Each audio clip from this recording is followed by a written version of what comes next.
معايا هنا نص كوباية من الزبدة السايحة على زيت، نص ونص. اللي حابب زبدة خالص مفيش مشكلة، اللي حابب زبدة على سمن نباتي مفيش مشكلة، بس لو زيت مش هيبقى البسكوت بتاعي طعمه حلو.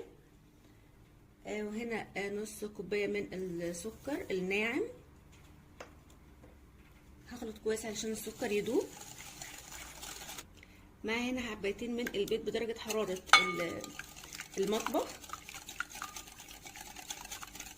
معلقة صغيرة من الفانيليا،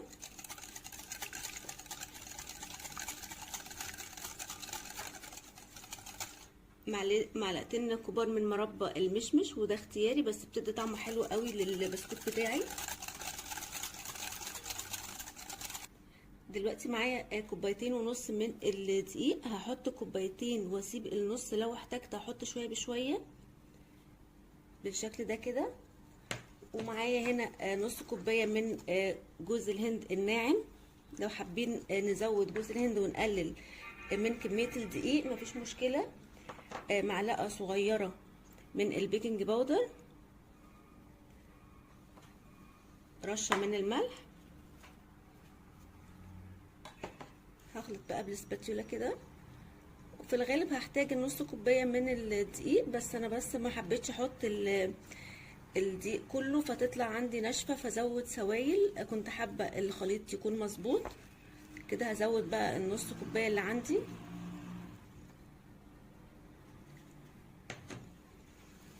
بالشكل ده كده. كده العجينه لمت معايا بالشكل اللي احنا شايفينه ده. بقى دلوقتي هنبتدي نعمل الحجم اللي احنا حابينه بالشكل ده، نلمها بس كويس. معايا هنا شويه من جوز الهند، دي طبعا خطوه اختياريه بالشكل ده. هحط بقى في الصينيه، بس احطها بس اغلف كل البسكوته بتاعتي بالشكل ده كده. دلوقتي واحده تانية مهم جدا ان احنا نلفها حوالين بعضها كده بالشكل ده كده. ممكن نفردها ونقطعها بقطعات يعني حسب ما احنا حابين، بالشكل اللي احنا حابينه